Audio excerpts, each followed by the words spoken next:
Hello my dear students. तो कैसे हैं आप लोग। उम्मीद करता हूं कि आप लोग स्वस्थ होंगे, मस्त होंगे, अपनी पढ़ाई में व्यस्त होंगे। तो दोस्तों, मैं विनय विश्वकर्मा आपका स्वागत करता हूं आपके अपने चैनल विनय सर स्टडी में। तो दोस्तों, आज की वीडियो में हम बोर्ड एग्जाम के लिए क्लास 12 बायोलॉजी का मोस्ट इंपॉर्टेंट क्वेश्चन आंसर को पढ़ेंगे, जो हमारे बोर्ड एग्जाम में लगातार पूछे जाते हैं। तो आज का वीडियो आपके लिए बहुत ही इंपॉर्टेंट है, वीडियो को स्किप मत कीजिएगा। अगर आप वीडियो पर नए हैं तो वीडियो को लाइक कर दीजिए और चैनल पर नए हैं तो सब्सक्राइब कर दीजिए, क्योंकि बोर्ड एग्जाम के हर इंपॉर्टेंट टॉपिक का वीडियो आपको चैनल पर मिलता रहेगा। तो आइए वीडियो को स्टार्ट करते हैं। देखिए पहला क्वेश्चन हमारा क्या है। देखिए पहला क्वेश्चन क्या कह रहा है कि द्विनिषेचन पर संक्षिप्त टिप्पणी लिखिए, यानी द्विनिषेचन पर छोटा सा टिप्पणी लिखिए। तो देखिए आइए इसका टिप्पणी लिखते हैं। देखिए, पराग नलिका से, जो पराग नलिका होती है, पराग नलिका में उपस्थित दोनों नर केंद्रक नर युग्मक की तरह कार्य करते हैं। जो नर केंद्रक होते हैं नर युग्मक की तरह कार्य करते हैं, और भ्रूण कोश में पहुंचने के बाद इनमें से एक नर युग्मक वास्तविक और मादा युग्मक जो अंड कोशिका के अंदर प्रवेश करके केंद्रक के साथ क्या होता है, संलयित हो जाता है। जो पराग नलिका में उपस्थित दोनों नर केंद्रक होते हैं, नर एक होता है नर युग्मक की तरह कार्य करता है, और दूसरा एक नर केंद्रक होता है जो क्या करता है, नर युग्मक की तरह। ये दोनों कार्य करते हैं, दोनों नर केंद्रक। और भ्रूण कोश में पहुंचने के बाद इनमें एक नर युग्मक वास्तविक, एक नर युग्मक हो जाता है, जो वास्तविक मादा युग्मक होता है वो अंड कोशिका के अंदर प्रवेश करके केंद्रक के साथ क्या होता है, संलयित हो जाता है। तथा दूसरा नर केंद्रक जो नर युग्मक होता है द्विध्रुवीय केंद्रक द्वारा बने द्वितीय केंद्रक की ओर पहुंचकर उसे निषेचित कर देता है। इस क्रिया को त्रिसंलयन कहते हैं। यहाँ पर एक ही भ्रूण कोश में दो संलयन होते हैं, और इस प्रक्रिया को द्विनिषेचन या फिर दोहरा निषेचन कहते हैं। इस प्रकार से होता है द्विनिषेचन की प्रक्रिया। अब देखिए दूसरा क्वेश्चन क्या है। देखिए दूसरा क्वेश्चन क्या कह रहा है कि असंग जनन क्या है, इसका क्या महत्व है। तो देखिए, कुछ पौधे ऐसे होते हैं जिनमें बिना अर्धसूत्री विभाजन के ही नए पौधे का निर्माण होता है। कुछ पौधे ऐसे होते हैं जिनमें अर्धसूत्री विभाजन नहीं होता, उसके अलावा ही बिना अर्धसूत्री विभाजन के ही उसमें नए पौधे का निर्माण होता है। अर्धसूत्री विभाजन की अनुपस्थिति, यानी अनुपस्थिति में जिसमें जिसमें अर्धसूत्री विभाजन नहीं होता, अनुपस्थिति में नए पौधों के निर्माण की इस प्रक्रिया को असंग जनन कहते हैं। असंग जनन मुख्य रूप से दो प्रकार का होता है। देखिए क्या होता है असंग जनन की, अर्धसूत्री विभाजन की अनुपस्थिति में नए पौधे के निर्माण की प्रक्रिया को ही असंग जनन कहते हैं। और असंग जनन दो प्रकार का होता है। नंबर एक होता है कायिक जनन, दूसरा होता है अनिषेक बीजता। तो देखिए कायिक जनन क्या होता है। देखिए कायिक जनन क्या होता है। देखिए, इस प्रकार के प्रजनन में बीज नहीं बनता, किसी कलिका से नए पौधे का जन्म होता है, जैसे कि आलू, गन्ना, हल्दी। देखिए इसमें क्या होता है, इसमें बीज नहीं बनता। इसमें जो पौधा होता है, पौधे की कली से, जैसे कि गन्ने को हम बीज से काट के उसे बो देते हैं, उसी गन्ने के पौधे से ही नया पौधा निकल जाता है। उसी प्रकार से आलू होता है, आलू को हम काट कर बो देते हैं, आलू का छोटा छोटा जो आलू होता है उसको बो देते हैं, उसका उसमें क्या होता है, बीज नहीं बोया जाता। हल्दी जो होता है, हल्दी को भी हम काट के गांठ देते हैं, उसमें भी हल्दी जब जाता है। इस प्रकार से कायिक जनन होता है। अब देखिए दूसरा है अनिषेक बीजता। तो देखिए अनिषेक बीजता क्या है। इस प्रकार का प्रजनन बीज द्वारा होता है, लेकिन बीज के बनने में संयुग्मन एवं अर्धसूत्री विभाजन नहीं होता, जैसे कि मक्का और धतूरा आदि। ये होता है अनिषेक बीजता। अब देखिए अगला क्या है। अगला हमारा क्वेश्चन है अंड जनन। देखिए क्या होता है। तो देखिए अंड जनन कोशिकाओं से अंडाणु के बनने की प्रक्रिया को अंड जनन या फिर अंडाणु जनन कहते हैं। जो कोशिकाएं होती हैं, कोशिकाओं से अंडाणु के बनने की प्रक्रिया को ही अंड जनन या फिर अंडाणु जनन कहते हैं। यह प्रक्रिया निम्न चरणों में पूरी होती है। देखिए पहला है गुणन प्रावस्था या फिर गुणन अवस्था। तो देखिए गुणन अवस्था क्या होता है। यह अवस्था जन्म से पहले ही, अर्थात भ्रूण अवस्था में ही पूर्ण हो जाता है। यानी जब बच्चा जो होता है, जब भ्रूण अवस्था में होता है बच्चा, यानी जब पेट में रहता है तभी ये पूर्ण हो जाता है, गुणन प्रावस्था। अंडाशय के निर्माण के साथ ही प्राथमिक जनन कोशिकाएं अंडशायी पुट्टिकाओं के रूप में एकत्र हो जाती हैं। जो जनन कोशिकाएं होती हैं अंडशायी पुट्टिकाओं के रूप में क्या होती हैं, एकत्र हो जाती, इकट्ठा हो जाती। ये होता है गुणन प्रावस्था में। उसके बाद देखिए दूसरा है वृद्धि प्रावस्था।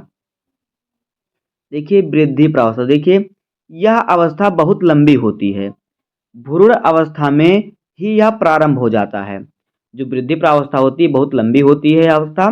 भ्रूण अवस्था ही या क्या होती है, प्रारंभ अवस्था हो जाती है, भ्रूण में ही या प्रारंभ हो जाती है।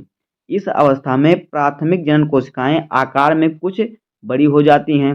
ये होता है वृद्धि प्रावस्था, जिसमें जो जनन कोशिका होती हैं, प्राथमिक जनन कोशिका होती है, उसका आकार बड़ा हो जाता है। उसके बाद देखिए तीसरा है परिपक्व प्रावस्था, यानी परिपक्व अवस्था। तो देखिए इसमें क्या होता है, इस अवस्था में जब पुटिका परिपक्व यानी बड़ी हो जाती है, पूर्ण रूप से विकसित हो जाती है, तब उसमें उपस्थित प्राथमिक कोशिकाओं में अर्धसूत्री विभाजन होता है। अर्धसूत्री विभाजन के बाद द्वितीयक अंडाणु कोशिकाएं बनती हैं तथा इसके बाद इनके द्वारा ही अंडाणु का निर्माण होता है। जो महिलाओं में अंडाणु होता है, जिससे शुक्राणु मिलने पर जो होता है भ्रूण का निर्माण होता है। भ्रूण के बाद 9 महीने बाद माता के गर्भ से जो होता है शिशु का जन्म होता है। ये होता है परिपक्व अवस्था में। अब देखिए अगला टॉपिक हमारा क्या है। हमारा अगला टॉपिक है लिंग सहलग्न वंशागति। तो देखिए क्या होता है, देखिए दैहिक लक्षणों के वे जीन जो लिंग गुणसूत्रों पर स्थित होते हैं और उसी लिंग गुणसूत्र के साथ वंशागत होते हैं, उसे लिंग सहलग्न जीन कहते हैं तथा इनकी जो इसकी वंशागति को लिंग सहलग्न वंशागत कहते हैं। देखिए लिंग सहलग्न वंशागत क्या होता है, दैहिक लक्षण यानी दैहिक यानी शारीरिक लक्षण, जो जैसे कि पिता के आपके पिता में जो लक्षण है वो लक्षण आप में दिख रहा है, तो ये शारीरिक दैहिक लक्षण हो गया। ये जीन के कारण होता है कि लिंग गुणसूत्र जो होते हैं, तो जो लिंग गुणसूत्र पर जीन होते हैं उनके कारण होता है और उसी लिंग गुणसूत्र के वंशागत भी होते हैं इसी जीन के कारण, उसे लिंग सहलग्न जीन कहते हैं तथा इसकी वंशागत को लिंग सहलग्न वंशागत कहते हैं। अब देखिए क्या है यक्ष सहलग्न लक्षण। तो देखिए क्या होता है, देखिए ऐसे लक्षण जिनमें जीन एक्स गुणसूत्र के असमजात खंडों पर स्थित होते हैं, उसे यक्ष सहलग्न लक्षण कहते हैं। इसमें देखिए क्या रोग उत्पन्न होता है, वर्धानता और हीमोफीलिया। उसके बाद है यक्ष सहलग्न लक्षण। देखिए इसमें क्या होता है, ऐसे लक्षण जिनमें यहाँ पे वाई सहलग्न लक्षण, ऐसे लक्षण जिसमें वाई गुणसूत्र के अनामजात खंडों पर स्थित होते हैं, उसे वाई सहलग्न लक्षण कहते हैं। देखिए ये जो होता है यक्ष सहलग्न लक्षण, ये यक्ष गुणसूत्र पर स्थित होते हैं जो जीन उनके कारण होता है, लेकिन जो वाई सहलग्न लक्षण है ये वाई गुणसूत्र पर जो जीन उपस्थित होते हैं उनके कारण होता है। तो देखिए इसमें क्या होता है, जैसे कि कर्ण पल्लों पर मोटे बाल यानी कान पर मोटे मोटे बाल उग जाते हैं। अब देखिए उसके बाद क्या है, उसके बाद है एक्स वाई सहलग्न लक्षण यानी दोनों का लक्षण जो एक्स वाई होता है। देखिए ऐसे लक्षण जिनमें जीन यक्ष तथा वाई गुणसूत्र के समजात खंडों पर स्थित होते हैं, इनकी वंशागति स्त्री व पुरुष में सामान्य ऑटोसोमल लक्षण की भांति होती है, जैसे कि गुर्दे का रोग। तो ये रोग क्या होता है, गुर्दे के रोग यह होता है, इसकी लक्षण जो होते हैं। अगर ये लक्षण दिख रहे हैं तो ये गुर्दे का रोग होता है, जैसे कि पिता में है तो ये पुत्र में भी रहेगा।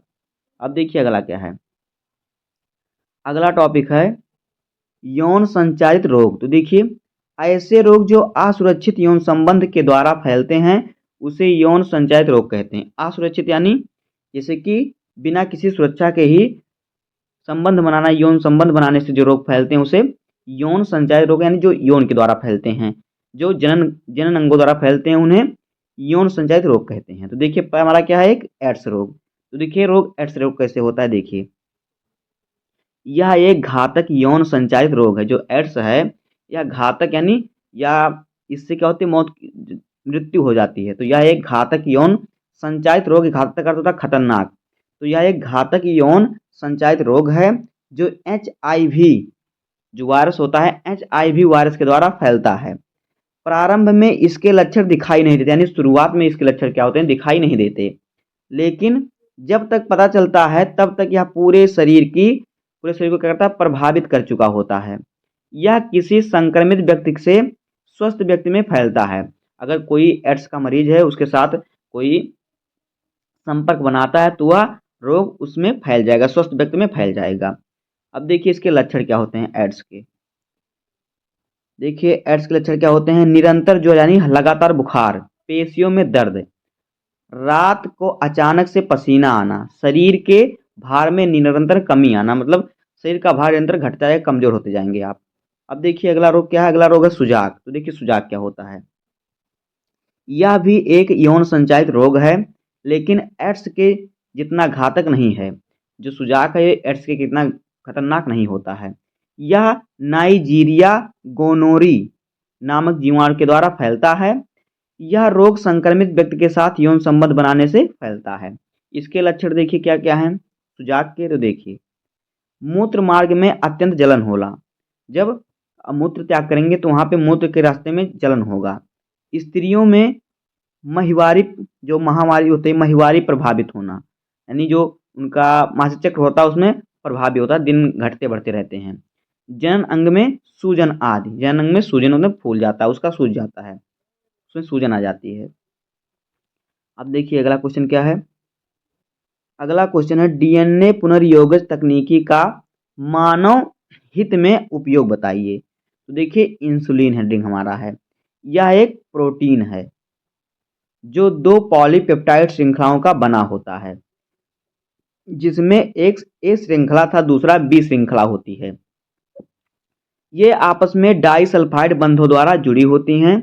ए श्रृंखला 21 अमीनो अम्ल से तथा बी श्रृंखला 30 अमीनो अम्ल से बनी होती है। वयस्कों में होने वाले मधुमेह का नियंत्रण इंसुलिन के द्वारा ही संभव होता है। आगे देखिए प्राकृतिक रूप से इंसुलिन का स्राव मनुष्य के अग्नाशय में उपस्थित बीटा कोशिकाओं के द्वारा होता है तथा इसी के अल्प स्राव से मधुमेह का रोग भी होता है। तो ये होता है इंसुलिन के कारण। अब देखिए अगला क्वेश्चन हमारा क्या है, देखिए माइकोराइजा क्या है, इसकी उपयोगिता लिखिए। तो देखिए माइकोराइजा क्या होता है। कवक अनेक पादपों के साथ सहजीवी संबंध स्थापित करता है। जो कवक होता है अनेक सहजीवितों के साथ सहजीवी क्या होता है संबंध स्थापित करता है, रखता है। इस संबंध को ही माइकोराइजा कहते हैं। इस संबंध में कवक मृदा से जल का पोषण तत्वों का अवशोषण करके पादपों को प्रदान करता है। इसमें क्या होता है जो कवक होता है मिट्टी से जल अवशोषण करके पादपों को देता है तथा पादपों से भोजन प्राप्त करता है, उनसे क्या करता है भोजन प्राप्त करता है कवक जो होता है। आगे देखिए अनेक रोगजनक सूक्ष्म जीव भी मृदा में पाए जाते हैं तथा पौधों में रोग उत्पन्न करते जो क्या करते हैं ये करते हैं पौधों में रोग उत्पन्न करते हैं। जो अनेक रोगजनक जीव होते हैं सूक्ष्म जीव वो मिट्टी में पाए जाते हैं और ये क्या करते हैं पौधों में रोग भी उत्पन्न करते हैं। लेकिन ये जीवाणु पादपों को रोगाणुओं से बचाते भी हैं। अब देखिए अगला क्वेश्चन क्या है। देखिए अगला क्वेश्चन क्या है कि घरेलू उत्पाद तथा औद्योगिक उत्पादन में सूक्ष्म जीवों का क्या महत्व है। तो देखिए घरेलू उत्पाद में सूक्ष्म जीवों का बहुत बड़ा योगदान है। इनके द्वारा विभिन्न खाद्य पदार्थों का उत्पादन होता है, जैसे कि लैक्टोबैसिलस जीवाणु जो कि दूध से दही का निर्माण करता है। इसके अलावा इडली डोसा ब्रेड पनीर आदि का भी उत्पादन करता है जो लैक्टोबैसिलस जीवाणु होता है। औद्योगिक क्षेत्र में भी सूक्ष्म जीवों का बहुत बड़ा योगदान यानी जो जो औद्योगिक क्षेत्र जैसे कि कहीं बिस्किट बन रहा है, कहीं ब्रेड बन रहा है, डोसा बन रहा है, इन क्षेत्र में भी सूक्ष्म जीव का बहुत बड़ा योगदान है। देखिए ईस्ट का प्रयोग प्राचीन काल से ही वाइन बियर यानी वाइन मतलब शराब, बियर, विस्की, ब्रांडी, रम आदि के उत्पादन में किया जाता है। यानी ये सभी जो हैं वाइन यानी दारू शराब के प्रकार हैं, तो इसमें ईस्ट का प्रयोग होता है। प्रमुख एंटीबायोटिक पेनिसिलिन का उत्पादन भी पेनिसिलियम नोटेटम नामक सूक्ष्मजीव से होता है। अब देखिए अगला क्वेश्चन क्या है। अगला क्वेश्चन है जैव विविधता के क्षति के कारण लिखिए, या जैव विविधता के क्षति के कारण क्या है। तो देखिए जैव विविधता के क्षति के निम्नलिखित कारण हैं। नंबर 1 देखिए अंधाधुंध वनों की कटाई जैव विविधता की क्षति का प्रमुख कारण है। दूसरा है गैर कानूनी रूप से वन्य प्राणियों का शिकार, ये क्या है जैव विविधता को क्षति करने वाले यानी बर्बाद करने के कारण हैं। तीसरा है मनुष्य की क्रियाकलाप से वनों में लगने वाली आग, यानी जो मनुष्यों के द्वारा वनों में आग लगती है जिससे क्या होता है अनेक से पेड़ पौधे जल जाते हैं, जीव जंतु जल जाते हैं। चौथा है अत्यधिक प्रदूषण और पांचवा है वन्य प्राणियों को पर्याप्त खाद्य सामग्री जो है प्राप्त न होना। यह है जैव विविधता की क्षति यानी विनाश के कारण। अब देखिए अगला क्वेश्चन क्या है। अगला क्वेश्चन है जैव विविधता का संरक्षण क्यों आवश्यक है, इसके लिए सरकार को क्या कदम उठाना चाहिए। तो देखिए जंगली जानवर पारिस्थितिक तंत्र के जैविक घटक होते हैं। जो जंगली जानवर होते हैं पारिस्थितिक तंत्र के जैविक घटक होते हैं। ये जंगल में विभिन्न जीवों की संख्या को सीमित रखने में सहायक होते हैं। यदि इन्हें नष्ट कर दिया जाएगा तो जंगल में अन्य जीवों की संख्या बढ़ जाएगी तथा पारिस्थितिक तंत्र में असंतुलन की स्थिति बन जाएगी, जिसके जो पारिस्थितिक तंत्र होगा असंतुलित हो जाएगा। अब देखिए, इसके संरक्षण के लिए सरकार को निम्नलिखित कदम उठाना चाहिए। देखिए नंबर 1 क्या है, वनों की अनावश्यक कटाई पर रोक लगाना चाहिए। दूसरा है वृक्षारोपण का कार्यक्रम चलाना चाहिए और तीसरा है जंगली जीवों के शिकार पर रोक लगाना चाहिए। तो दोस्तों इस प्रकार से हो जाएगा क्लास 12 बायोलॉजी के मोस्ट इंपॉर्टेंट क्वेश्चन जो हमारे बोर्ड एग्जाम में पूछे जाते हैं। तो बस आज के वीडियो में इतना ही। उम्मीद है कि आपको वीडियो पसंद आएगा। अगर आपको वीडियो पसंद आया हो तो वीडियो को लाइक कर दीजिएगा और चैनल पर नए हो तो सब्सक्राइब कर दीजिए, बेल आइकन को प्रेस कर दीजिए, जिससे कि बोर्ड एग्जाम के हर इंपॉर्टेंट टॉपिक का वीडियो आपको इस चैनल पर मिलता रहेगा। तो मिलते हैं किसी नेक्स्ट वीडियो में, तब तक के लिए धन्यवाद। जय हिंद।